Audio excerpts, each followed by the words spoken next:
வணக்கம் தோழர்களே. பாலஸ்தீன் மீதான இனப்படுகொலை போர் துவங்கி இன்றோடு 250 நாட்களாகிறது. நேற்று முன்தினம் இரவு ஐநா பாதுகாப்பு கவுன்சில் கொண்டு வந்த ஒரு தீர்மானம். அந்த தீர்மானத்தை அமெரிக்கா முன்மொழிந்திருந்தது. அந்த தீர்மானத்தில் போர் நிறுத்தம் என்பதை 3 பாகங்களாக பிரித்து கூறியிருந்தார்கள். அந்த குறிப்பிட்ட போர் நிறுத்தத்தை அமெரிக்க அதிபர் ஜோ பைடன் சில வாரங்களுக்கு முன்பு முன்மொழிந்திருந்தார். அதே போர் நிறுத்தம் தற்பொழுது நடைமுறைக்கு வந்துள்ளது. அதாவது அங்கே வெற்றி பெற்றிருக்கிறது. அதில் ரஷ்யா மட்டும் வாக்களிப்பில் கலந்து கொள்ளாமல் வெளிநடப்பு செய்தது. மற்ற அனைத்து நாடுகளும் வாக்களிக்க அது வெற்றி பெற்றதாக கூறப்படுகிறது. இதில் நாம் கவனிக்க வேண்டிய ஒன்று, அந்த போர் நிறுத்தத்தை ஜோ பைடன் அறிவித்த பொழுதே ஹமாஸ் நேரடியாக இதை நாங்கள் நேர்மறையாக பார்க்கிறோம், வரவேற்கிறோம். இந்த போர் நிறுத்தத்திற்கு சில வழிமுறைகளை இணைத்து நாங்கள் இதை ஏற்றுக்கொள்கிறோம், போரை முழுமையாக நிறுத்துகிறோம், படைகள் வெளியேற வேண்டும் என்று கூறியிருந்தனர். ஆனால் தற்போது வரை அதற்கான எந்த ஒரு நேர்மறையான தகவலையும் இஸ்ரேல் தரப்பிலிருந்து நாம் பார்க்க முடியவில்லை.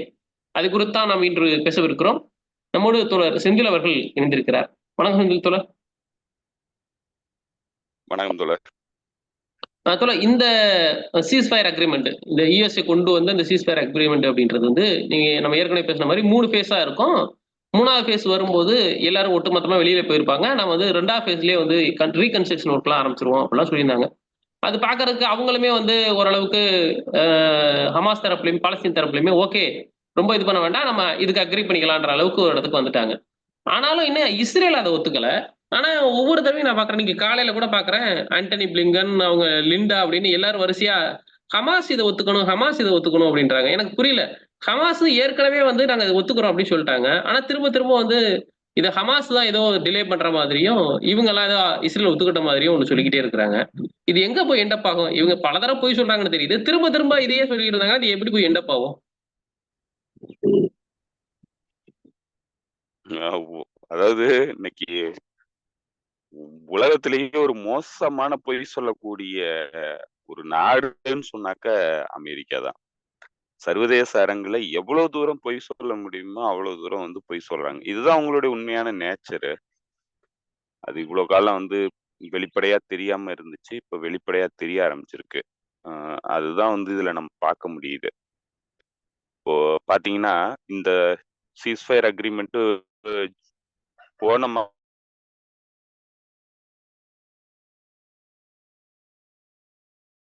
மாசம் மே 6ஆம் தேதி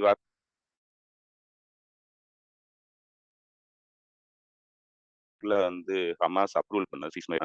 குறிப்பா அமெரிக்காவுடைய பண்ணது. எஜிப்துகிட்டையும் கத்தார்கிட்டையும் கொடுத்துதான் வந்து இந்த சீஸ்ஃபயர் வந்து ஹமாஸ்க்கு போச்சு. ஹமாஸ் கிட்ட போன உடனே ஹமாஸ் வந்து அந்த சீஸ்ஃபயர் அக்ரிமெண்ட்டுக்கு ஓகே சொல்லிடுச்சு. ஆனா உடனடியா வந்து என்ன சொல்லிட்டாங்க, இது வந்து நாங்க ஏற்றுக்கொள்ளவே முடியாதுன்னு சொல்லி இஸ்ரேல் வந்து அறிவிச்சிருச்சு. நெத்தனியாகு வந்து இந்த மாதிரியான ஒரு சீஸ்ஃபயரை வந்து நாங்க ஏற்றுக்கொள்ளவே முடியாது, எங்களுக்கே சொல்லல, இந்த சீஸ்ஃபயரை வந்து எங்களுக்கே சொல்லல அப்படின்னு சொல்லி அவர் சொன்னார். எங்களுடைய கன்சல்டேஷன் இல்லாம வந்து இந்த இது வந்து அமெரிக்க தரப்பால வைக்கப்பட்டிருக்கு அப்படின்ட்டு. இப்போ இதுல ஒண்ணு இஸ்ரேல்ங்கிறது ஒரு தனி நாடா இல்ல, இது வந்து ஒரு அதாவது இண்டிபெண்டன்ட் நேஷனா இல்ல அப்படிங்கிறத நம்ம தெளிவா விளங்க முடியுது. என்னன்னா இது முழுக்க முழுக்க அமெரிக்காவுடைய ஒரு ப்ராஜெக்ட் அப்படிங்கிறது இதுல இருந்து எக்ஸ்போஸ் ஆகுது. இன்னொரு பக்கம் அந்த ப்ராஜெக்ட் அதனுடைய தனித்துவத்தோட வந்து இயங்குறதுக்கான முயற்சியில ஈடுபடுது அப்படிங்கிறதையும் நம்மளால பார்க்க முடியுது. ஏன்னா அமெரிக்கா சொல்றத கேட்கறதுக்கு தயாரா இல்ல அப்படின்னா, அப்ப அந்த அந்த என்டிட்டி வந்து தானாவே தான் தோன்றித்தனமா வந்து இயங்குதுங்கிறதையும் நம்மளால பார்க்க முடியுது. ஆனா அப்படி இயங்கக்கூடிய என்டிட்டியை கட்டுப்படுத்த வேண்டிய பொறுப்பு வந்து அமெரிக்காவுக்கு இருக்கு. ஆனா அந்த அமெரிக்கா அதை வந்து செயல்படுத்துறதுக்கு விரும்பல, இல்ல கையால் ஆகல அப்படின்னு கூட நம்ம வந்து சொல்லலாம். அப்ப எல்லா வகையிலையும் ஒண்ணு இவங்க வந்து முழுமையான பொய்ய வந்து சொல்றாங்க, இன்னொரு பக்கம் வந்து இவங்களால அந்த அரசாங்கத்தை கட்டுப்பாட்டுல கொண்டு வந்து இவங்களுடைய டீலுக்கு ஒத்துக்க வைக்க முடியல. சோ இப்படி பல்வேறு வகையில வந்து அமெரிக்காவுடைய அந்த அட்மினிஸ்ட்ரேஷன்ங்கிறது ஒரு கையாலாகாத அட்மினிஸ்ட்ரேஷனா இருக்கு அப்படிங்கிறத நம்மளால பார்க்க முடியுது. அதே நேரத்துல அது வந்து ஒரு ஒரு நம்பத்தகுந்த அரசாங்க உறுப்பாவும் செயல்படல. ஒட்டுமொத்தமாவே இந்திய உலகத்துல இருக்கிற எல்லா நாடுகளுடைய பிரச்சனைகள்லயும் அது முழுமையா வந்து எக்ஸ்போஸ் ஆகுது. பொய் சொல்லக்கூடிய ஒரு நாடா இருக்கு. எல்லா விஷயத்திலயும் பொய் சொல்லுது. இப்ப அதுதான் நீங்க சொன்ன மாதிரியே, இந்த சீஸ்ஃபயர் அக்ரீமென்ட்ங்கிறது ஏற்கனவே ஹமாஸனால ஏற்றுக்கொள்ளப்பட்டது.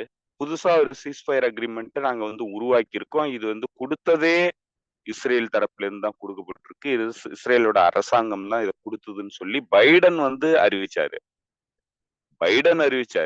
அத ரீகன்ஃபார்ம் பண்ணாரு ஜான் கிர்பி. ஜான் கிர்பி வந்து அத திரும்ப திரும்ப சொன்னாரு.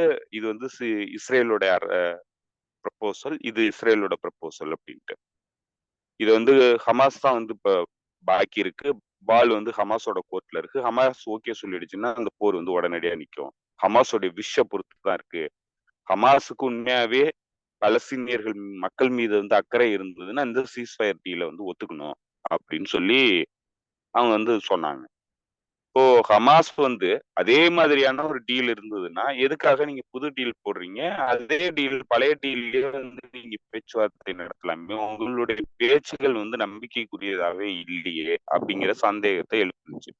சரி இருந்தாலும் பரவால்ல. இவர் சொல்ற அந்த சீஸ்ஃபயர் டீலுங்கிறது ஒரு ஒரு வரவேற்கத்தக்க விஷயம் தான்.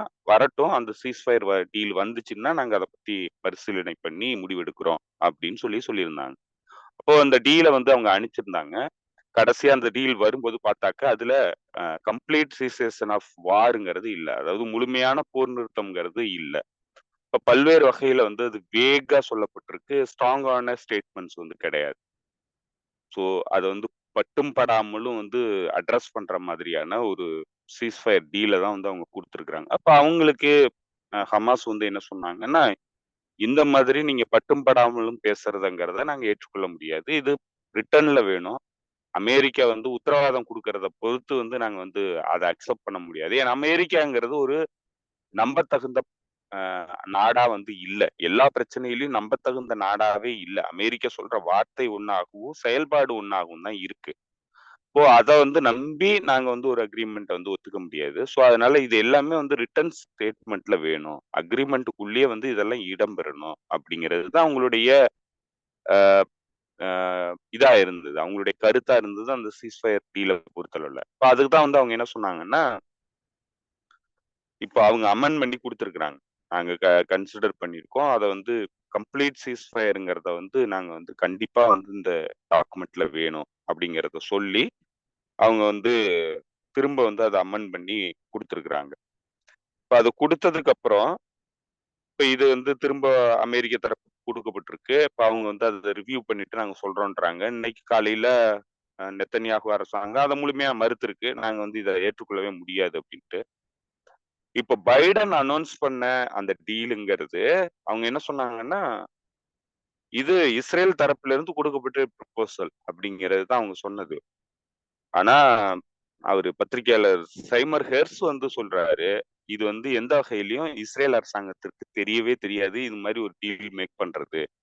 இது யாருக்குமே சொல்லாம இவங்களா வந்து ஒரு பொலிட்டிக்கல் ஸ்டண்டுக்காக பைடன் வந்து பேசியிருக்கிறார் அப்படின்னு சொல்லி அவருடைய இன்டர்னல் சோர்ஸ்களை வந்து மேற்கோள் காட்டி அவர் வந்து ஒரு ஆர்டிக்கிளே எழுதியிருந்தாரு போன வாரத்துல. இது எதுவுமே வந்து இஸ்ரேலுக்கு தெரியாமலே நடக்குது அப்படின்ட்டு. இங்க பல கேள்விகள் எழுது. அமெரிக்காங்கிறது எவ்வளவு ஒரு நாடகமான விஷயங்கள வந்து பண்ணுது. பைடன் வந்து புத்தி மழுங்கி போச்சா பைடனுக்கு என்னன்னு தெரியல. சர்வதேச அரங்குல இப்படி வந்து நம்பிக்கைக்கு இல்லாத ஒரு ஒரு நாடா வந்து தன்னை முன்னிறுத்திக்கிட்டு ஒரு தலைவரா வந்து வெளிப்படையா வெக்கமே இல்லாம எப்படி இவங்க சுத்துறாங்கன்னு தெரியல.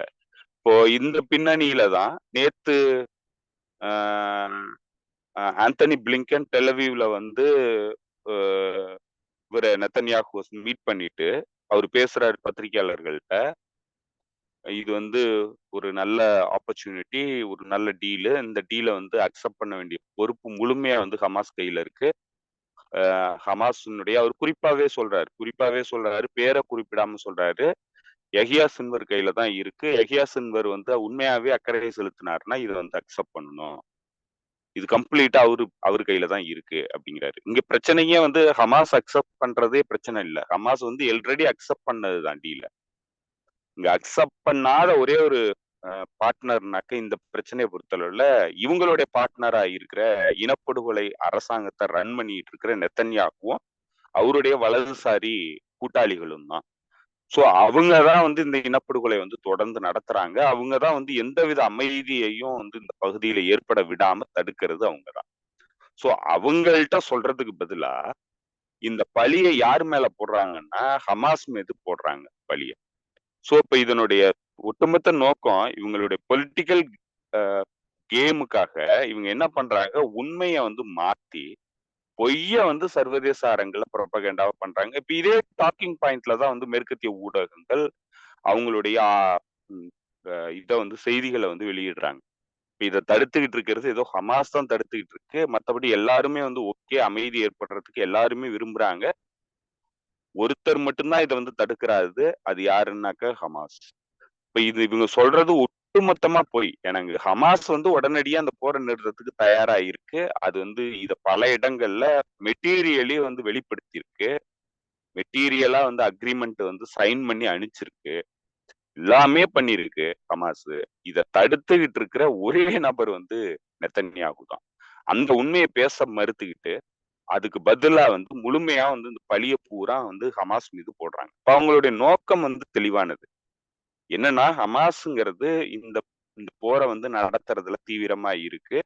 அது பாலஸ்தீனிய மக்கள் மீது அக்கறை செலுத்தல. பாலஸ்தீனியர்கள் படுகொலை செய்யப்படுறத வந்து அது கவனத்துல கொள்ளவே இல்லை. அதனுடைய நோக்கம்ங்கிறது இஸ்ரேல்ங்கிற நாட்டை வந்து அடிக்கிறது, போரை நடத்துறது. இத கிட்டத்தட்ட நீங்க வந்து நம்ம ஏன்னா பல்வேறு இடங்கள்ல வந்து நம்ம மேற்கோள் காட்டுறதுக்கு நமக்கு இருக்கிற சரியான எக்ஸாம்பிள்னாக்கு ஈழத்தமிழர் பிரச்சனை தான். இப்ப ஈழத்தமிழர் பிரச்சனையில இதே மாதிரியான பிரச்சாரங்கள் புலிகள் வந்து ஒரு போர் விரும்பிகள், ஒரு வயலன்ஸ் எலமெண்ட், அவங்க வந்து வயலன்ஸை வந்து விரும்பக்கூடியவர்கள், போர் வெறியர்கள் அப்படிங்கிற பிரச்சாரம் தான் ஒட்டுமொத்தமா வந்து கட்டமைக்கப்பட்டிருந்தது.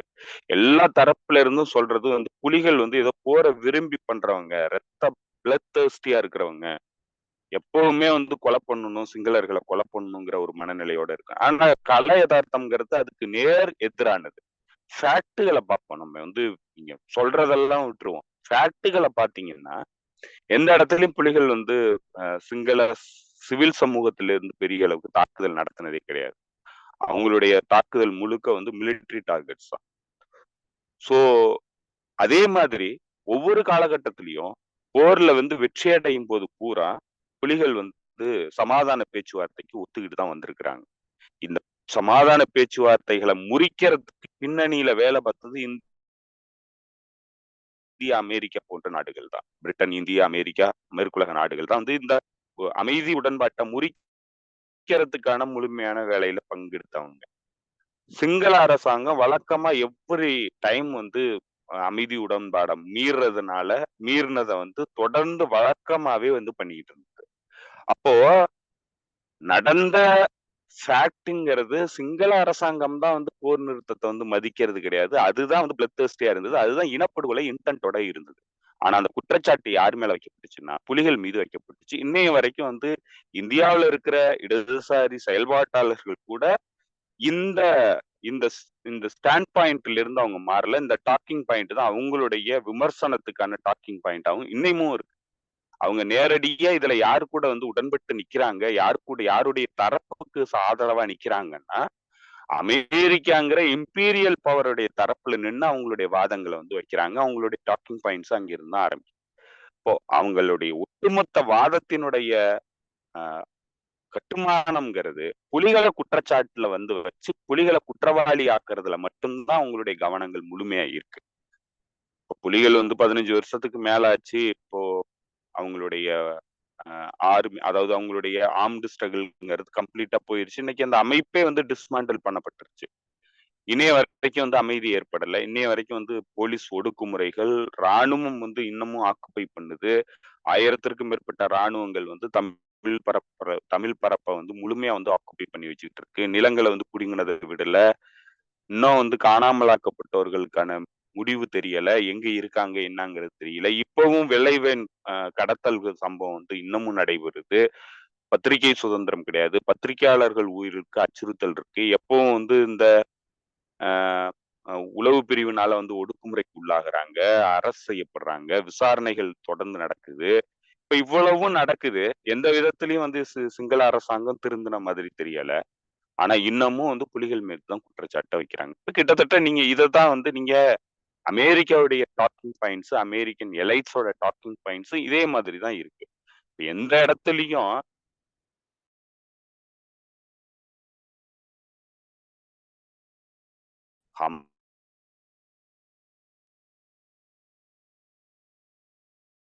கேக்குதுங்களா? ஹமாஸோ ரெசிஸ்டன்ஸ் அமைப்புகளோ இந்த போரை நடத்தி வந்து ஒரே முழுமையா வந்து அவங்க ஏதோ ஒரு இடத்துல பொலிட்டிக்ஸ் அதன் மூலமா தான் கேக்குது தோல.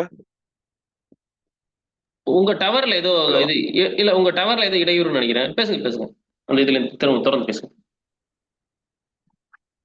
ஓகே. சோ ஒரே அவங்க வந்து ஹமாஸ் வந்து எப்பவுமே இந்த போர் ஆரம்பிச்சதுல இருந்து அக்டோபர் 7ஆம் தேதி அந்த தாக்குதல் நடவடிக்கை முடிஞ்சதுல இருந்து அடுத்த சமாதான பேச்சுவார்த்தைக்கு தயாரா தான் இருந்துச்சு, பீஸ் டீல் மேக் பண்றதுக்கு தயாரா தான் இருந்துச்சு. அதனோட கண்டிஷன் ஒன்னே ஒண்ணுதான், பொலிட்டிக்கல் பிரிசனர்ஸ் ரிலீஸ் பண்ணுங்கிறது தான் அதனுடைய கண்டிஷன். உங்களுடைய பொலிட்டிக்கல் பிரிசனர்ஸை நீங்க எடுத்துட்டு போங்க, அதாவது இந்த இந்த போர்ல வந்து பிடிக்கப்பட்ட பிணைய கைதிகளை நீங்க எடுத்துட்டு போங்க. அதே மாதிரி எங்களுடைய மக்கள் வந்து உங்களுடைய சிறைச்சாலைகள்ல எந்தவித குற்றச்சாட்டும் இல்லாம, விசாரணைகள் இல்லாம, நீதி வழங்கப்படாம அடக்கி வைக்கப்பட்டிருக்காங்க.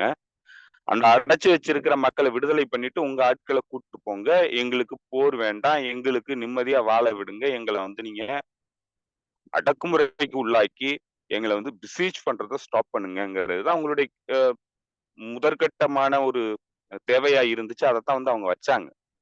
அப்பவே வந்து இந்த போரை வந்து நிறுத்தி இருக்க முடியும். ஏன்னா இது வந்து ஒரு லெஜிட்டிமேட்டான கோரிக்கை தான். அந்த கோரிக்கையை மீறிட்டு தான் வந்து இஸ்ரேல் வந்து ஒரு இனப்படுகொலை யுத்தத்தை வந்து அந்த மக்கள் மீது ஏவுனுச்சு. இன்னமும் அந்த யுத்தத்தை வந்து நடத்துறதுக்கு தீவிரப்படுத்தி கொண்டு போறதுங்கிறது இதே இஸ்ரேல் அரசாங்கமும் அமெரிக்காவும் தான். ஆனா அவங்க எப்படி அதை வந்து ப்ரொஜெக்ட் பண்ணி கொண்டு வராங்கன்னா, இது வந்து இது எல்லாத்துக்கும் காரணம் ஹமாஸ். ஹமாஸுக்கு விருப்பம் இல்ல, ஹமாஸுக்கு அமைதியில விருப்பம் இல்ல அப்படிங்கிறது தான் வந்து அவங்க சொல்றாங்க. இப்ப யாருக்காக இதை சொல்றாங்க அப்படின்னா, அவங்க முழுமையா வந்து வெஸ்டர்ன் ஆடியன்ஸுக்கு சொல்றாங்க. அதே மாதிரி அரபுலக நாடுகளுடைய எலைட் செக்ஷனுக்கு சொல்றாங்க. இப்ப எலைட் செக்ஷனுக்கு என்ன சொல்றாங்கன்னா, நாங்க வந்து அமைதியை விரும்புறோம், நாங்க பலஸ்தீனியர்களை கொல்லணுங்கிற எண்ணத்தோட இல்ல. ஆனா ஹமாஸ்க்கு வந்து அந்த விருப்பம் இல்ல. ஹமாஸ் வந்து பலஸ்தீனிய மக்களுக்காக வேலை பார்க்கல, அதனுடைய சொந்த எஜெண்டாவுக்காக வேலை பார்க்குது அப்படிங்கிறத அந்தந்த பகுதிகளில் இருக்கிற அவங்களுடைய அலைஸ் பார்ட்னர்ஸுக்கு வந்து சொல்ல விரும்புறாங்க. ஆனா பல்வேறு இடங்கள்ல அது இயல்பா சாதாரண ஒரு மனிதனுக்கும் இது வந்து பொய் அப்படிங்கிறது தெரியிற அளவுக்கு பொய்ய சொல்லிட்டு இருக்காங்க. ஸோ இப்ப இதுதான் வந்து ரொம்ப ரொம்ப ரொம்ப சைல்டிஷ்னஸ் வந்து இவங்களுடைய பாலிசியில தெரியுது. இவங்களுடைய பேச்சுகள்ங்கிறது முழுமையா வந்து எக்ஸ்போஸ் ஆகுது.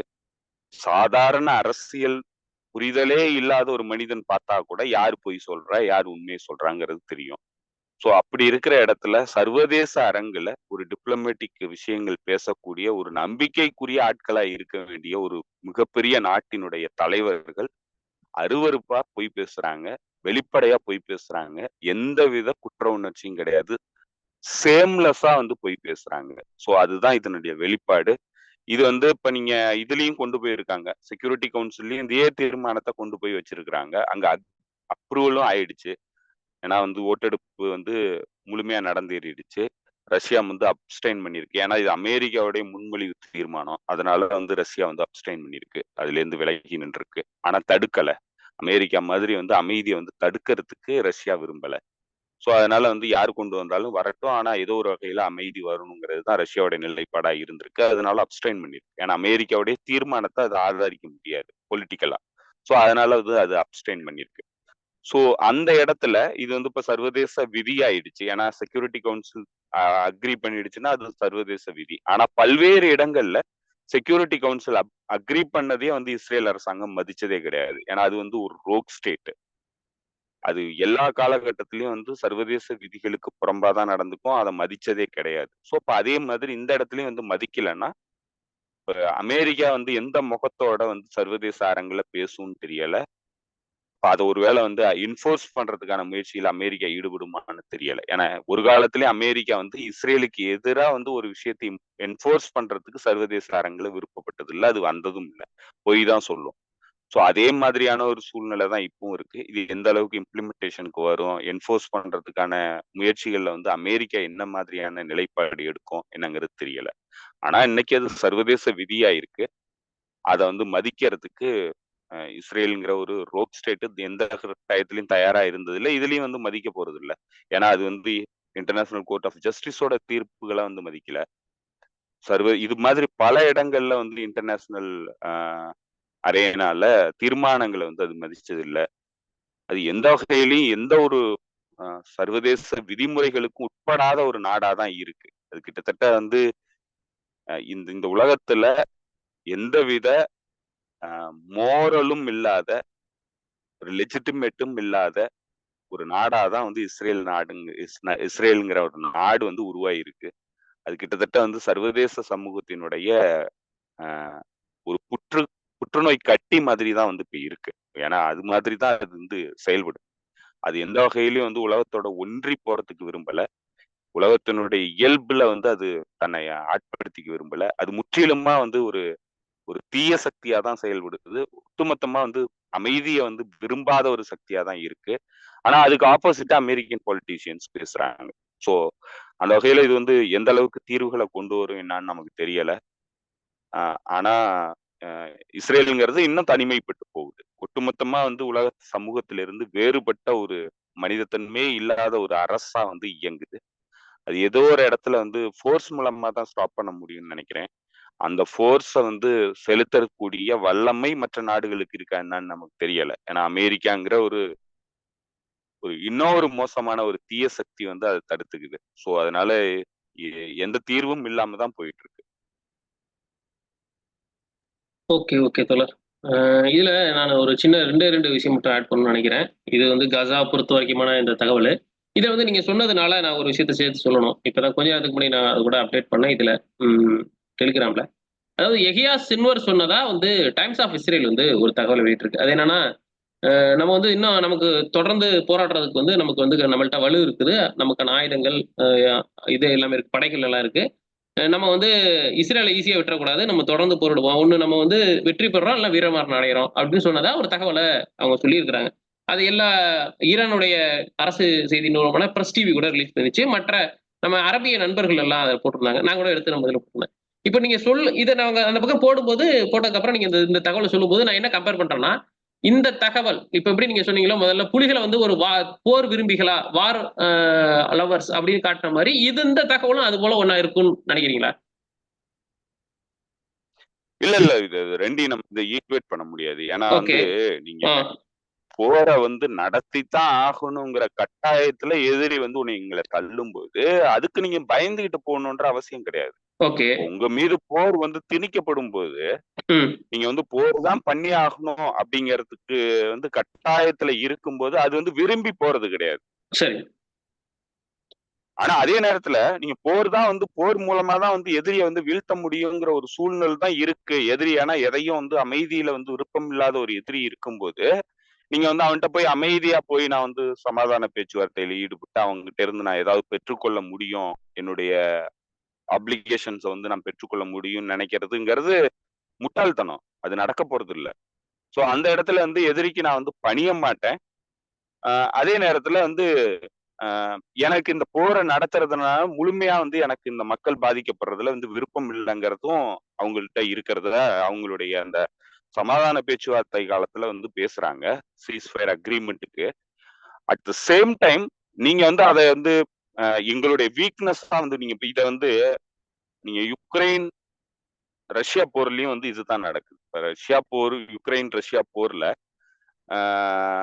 ரஷ்யா வந்து பேச்சுவார்த்தைக்கு போறதுதான் வந்து தீர்வு. பேச்சுவார்த்தைக்கு போனது ஏற்கனவே இஸ்தான்புல்ல நடந்த பேச்சுவார்த்தையின் பின்னணிங்கிறது அதுதான். அதை தான் வந்து நாங்க விரும்பணும் அப்படின்னு சொல்லி அவங்க வந்து பொறுமை காக்கிறத நீங்க வீக்னஸா எடுத்துக்க கூடாது.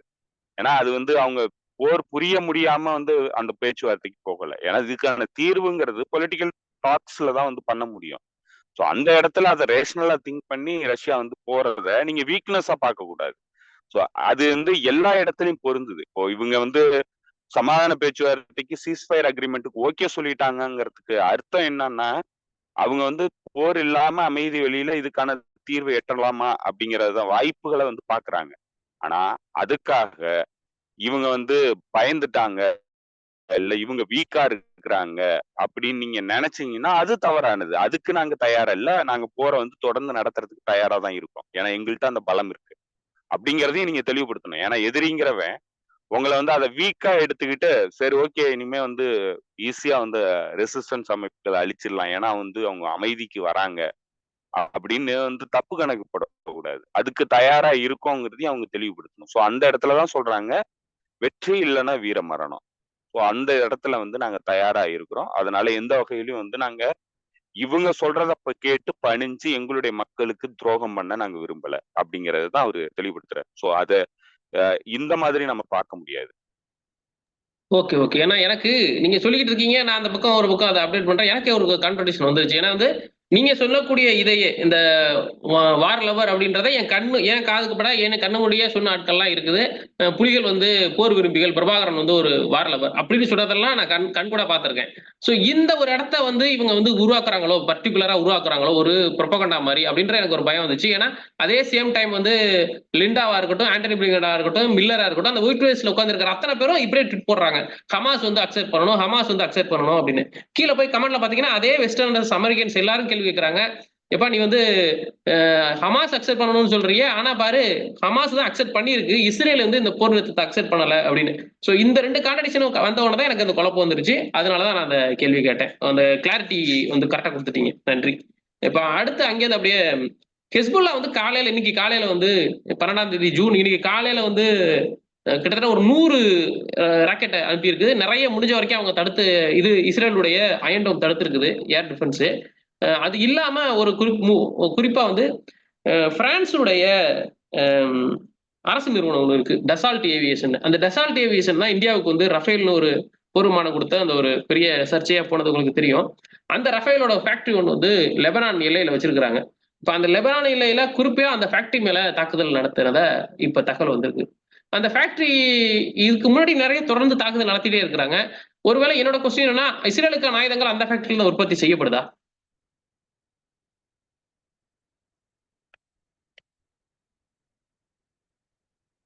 சொல்ல கேக்குதுங்களா? இந்த இடையில இந்த ஃபேக்டரின்னு சொன்னீங்க. அதுக்கப்புறமா இடையில ஓகே, கட் ஓகே. ஆயிடுச்சு. இன்டர்நெட் ஃபேக்டரி வரேன் நான் சொல்றேன். உங்களுக்கு இன்டர்நெட் தான் இருக்கும். அதாவது பிரான்ஸ் நாட்டுடைய டெசால்ட் ஏவியேஷன் வந்து அரசு நிறுவனம். நமக்கு வந்து HAL இருக்கு பாருங்க இந்தியால. அது போல அந்த நிறுவனம் தான் வந்து ரஃபேல் விமானம் தயாரிச்சது. அந்த நிறுவனத்தோட இன்னொரு இதுதான் வந்து ரஃபேல் ஃபேக்டரி வந்து ஆயுத தயாரிப்பு ஃபேக்டரி வந்து இதுல இருக்கு. எங்க லெபனான் எல்லையில இருக்குது. இஸ்ரேலோட லெபனான் எல்லையில. இப்போ என்னோட கொஸ்டின் என்னன்னா, அந்த ஃபேக்டரியில தொடர்ந்து இன்னைக்கு காலையில கூட தாக்குதல் நடத்திருக்கு ஹிஸ்புல்லா. சோ அப்போ வந்து இந்த பர்டிகுலரா அங்கிருந்து தான் அதிகமான ஆயுதங்கள் இஸ்ரேலுக்கு உற்பத்தி செய்யப்படுதா அப்படின்றது என்னோட ஒரு கேள்வி. ரெண்டாவது ஒருவேளை அந்த ஃபேக்டரியை ஹிஸ்புல்லா கைப்பற்றிருச்சுன்னா இது வந்து இந்த இதுக்கு மிகப்பெரிய டேர்னிங் பாயிண்டா மாறும் அந்த இந்த போர்ல. இல்ல கைப்பற்ற அளவுக்கு போக முடியுமான்னு எனக்கு தெரியல. ஆனா ரஃபேலோடைய ஃபேக்டரிங்கிறது ரொம்ப ரொம்ப முக்கியமானது. அது வந்து ரொம்ப ஸ்ட்ராட்டஜிக் இம்பார்ட்டன்டான ஃபேக்டரி. ஹைஃபால கூட வந்து இருக்கு அவங்களுடைய ஃபேக்டரி. டிசால்ட்டோட ஃபேக்டரி வந்து ஹைஃபால இருக்கு. ஹைஃபா போர்ட் அதனால தான் ரொம்ப ரொம்ப முக்கியமானது. இப்ப மட்டும் இல்ல, அது எப்பவுமே வந்து ரொம்ப முக்கியமான ஒரு போர்ட். ஸ்ட்ராட்டஜிக் இம்பார்ட்டன்டான போர்ட். அங்க வந்து நான் ஏற்கனவே பேசும்போது சொல்லியிருக்கேன். அங்க வந்து அவங்களுடைய ஹைடெக் தொழில்நுட்பங்கள் வந்து பெரிய அளவுக்கு ஹைஃபால இருக்கு. அதே போல இந்த மாதிரியான மிலிட்டரி இண்டஸ்ட்ரியல் காம்ப்ளெக்ஸோடைய பகுதிகள் வந்து ஹைஃபால இருக்கு. அந்த ஹைஃபாங்கிறது அதனாலதான் தொடர்ந்து தாக்கப்பட்டுக்கிட்டே இருக்கு. அது லெபனான் தரப்புல இருந்தும் தாக்கப்படுது, ஈராக் தரப்புல இருந்தும் தாக்கப்படுது. ஹைஃபாவோட இம்பார்ட்டன்ஸ்ங்கிறது அதுதான். இப்ப அதே மாதிரி தான் இப்ப இந்த டிசால்ட்டோடைய இது டிஃபென்ஸ் ஃபேக்டரியும். இப்ப டிசால்ட்டோட டிஃபென்ஸ் ஃபேக்டரிங்கிறது அங்கிருந்து வேற என்ன பண்ண போகுது? அங்கிருந்து ஏற்றுமதி பண்றதுக்கான வாய்ப்பு இருக்கு. ஏன்னா இப்ப நீங்க இந்த இஸ்ரேல்ங்கிற நாட்டை வந்து எப்படி வந்து அமெரிக்கா, மேற்குலக நாடுகள் வந்து ஒரு வகையில பயன்படுத்துறாங்கன்னா, அவங்களுடைய மிலிட்டரி இண்டஸ்ட்ரியல் காம்ப்ளெக்ஸோட லாபத்துக்காக பயன்படுத்துறாங்க. இப்ப நான் அத எப்படி நீங்க அத வந்து சரியா புரிஞ்சுக்கலாம்னா, இப்போ ஒருவேளை அமெரிக்காவுடைய இன்டர்னல் கான்ஸ்டியூஷனுக்கு வந்து விரோதமான சில விஷயங்களை வந்து அங்க இருக்கிற நிறுவனங்கள் பண்ண முடியாது. ஸோ நேரடியா வந்து சட்டவிரோதமான நடவடிக்கையில அமெரிக்காவினுடைய நிறுவனங்கள் வந்து அமெரிக்காவுடைய சட்ட விதிகளுக்கு உட்பட்டு தான் வந்து இயங்க முடியும். அப்படி ஒரு வேளை வந்து இயங்க முடியாத இடத்துல ஃபாரின் டிபார்ட்மெண்ட், அதாவது அவங்களுடைய வெளிநாட்டு கொள்கை சார்ந்த விஷயங்களுக்கு தேவைப்படுற விஷயங்கள், இப்போ குறிப்பா வந்து ரெஜிம் சேஞ்ச் ஆபரேஷன்ஸ், இல்ல வெளிநாடுகள்ல நடக்கிற கோவர்ட் வார், அதாவது மறைமுகமான வார், ப்ராக்ஸி வார், இதுல எல்லாம் வந்து அமெரிக்காவுடைய நிறுவனத்திலிருந்து நேரடியா அனுப்ப முடியாத ஒரு சூழல் இருக்கிற இடத்துல அவங்க யாரை பயன்படுத்துறாங்கன்னா இஸ்ரேலுங்கிற நாட்டை வந்து பயன்படுத்துறாங்க.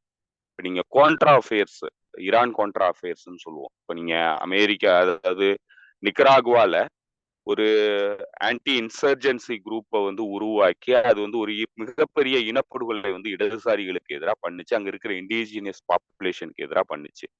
அதுல நேரடியா அமெரிக்காவுடைய ராணுவமோ இல்ல அமெரிக்காவுடைய சிஐஏவோ காவட்லி வந்து இயங்க முடியாத ஒரு சூழ்நிலை இருந்தது, உதவி பண்ண முடியாத ஒரு சூழ்நிலை இருந்தது.